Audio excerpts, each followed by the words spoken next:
सुबह का समय था। गांव के एक पुराने लेकिन साफ-सुथरे घर में 70 वर्ष की शांति देवी अपनी चारपाई पर बैठी भगवान का नाम जप रही थी। पति का देहांत कई वर्षों पहले हो चुका था।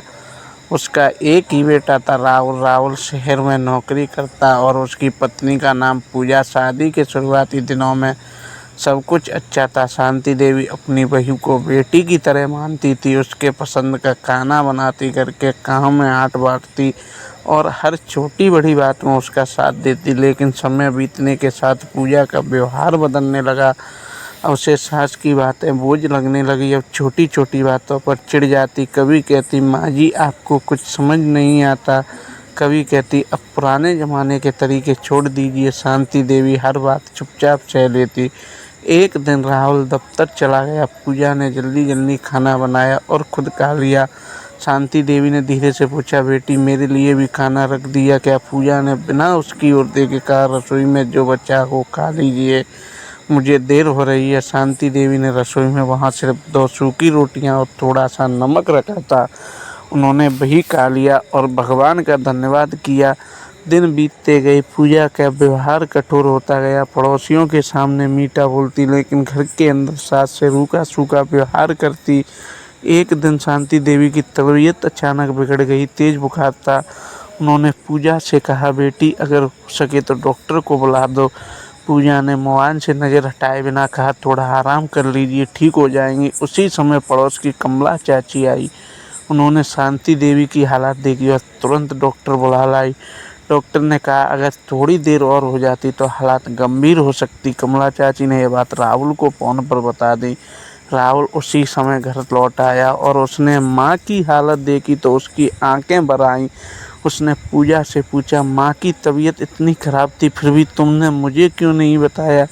पूजा चुप रही। दिन के बाद राहुल ने बिना किसी को बताए एक योजना बनाई। उसने पूजा से कहा, मुझे 1 महीने के लिए दूसरे शहर जाना है। माँ की देखभाल तुम्हें करनी होगी। राहुल चला गया, लेकिन सच में वह नहीं गया। वह पास के शहर में अपने मित्र के घर ठहर गया और पड़ोसियों से घर की खबर लेता रहा। शुरू के कुछ दिनों पूजा जैसे तैसे काम किया, फिर वह परेशान होने लगी। उसे हर सुबह जल्दी उठना पड़ना, खाना बनाना, दवा देनी पड़ती और घर भी संभालना पड़ता। एक रात शांति की तबीयत फिर से बिगड़ गई। पूजा घबरा गई। उसने पहली बार पूरी रात उसके सराहने बैठकर उसकी सेवा की। सुबह जब शांति देवी की आँख खुली तो उन्होंने पूजा का हाथ पकड़कर कहा, बेटी तूने पूरी रात जगकर मेरी सेवा की, भगवान तुझे हमेशा खुश रखे। यह सुनते ही पूजा की आंखों से आंसू बह निकले। उसे याद आया कि जब उसकी अपनी माँ बीमार होती थी तो वह भी पूरी रात उनके पास बैठती थी। फिर भी उसने सोचा, मैं अपनी माँ के लिए इतना कर सकती हूँ तो मैं माँ जी के लिए क्यों नहीं? उस दिन उसके भीतर कुछ बदल गया और वह रोज़ समय पर दवा देती, साथ बैठकर खाना खाती, बातें करती और उनका पूरा ध्यान रखते। 1 महीने बाद राहुल घर लौटा। उसने देखा घर का वातावरण पूरी तरह बदल चुका था। पूजा मुस्कुराकर बोली, राहुल माँ जी अब पहले से बहुत बेहतर है। राहुल ने माँ से पूछा, अब कैसी तबीयत है? शांति देवी मुस्कुराई और बोली, बेटा अब मैं बिल्कुल ठीक हूँ, मुझे मेरी बेटी मिल गई। यह सुनते ही पूजा फूट फूट कर रो पड़ी। वह शांति के चरणों में बैठ गई और बोली, माँ जी मुझे माफ़ कर दीजिए, मैंने आपको बहुत दुख दिया। शांति ने तुरंत उसे उठाया, गले लगाया और कहा, बेटी रिश्ते से माफ़ी नहीं प्यार से चलते हैं। आज से पुरानी सारी बातें भूल जाते हैं। राहुल की आंखें नम हो गईं। उस दिन पूरे घर में बरसों बाद सच्ची खुशी लौट आई।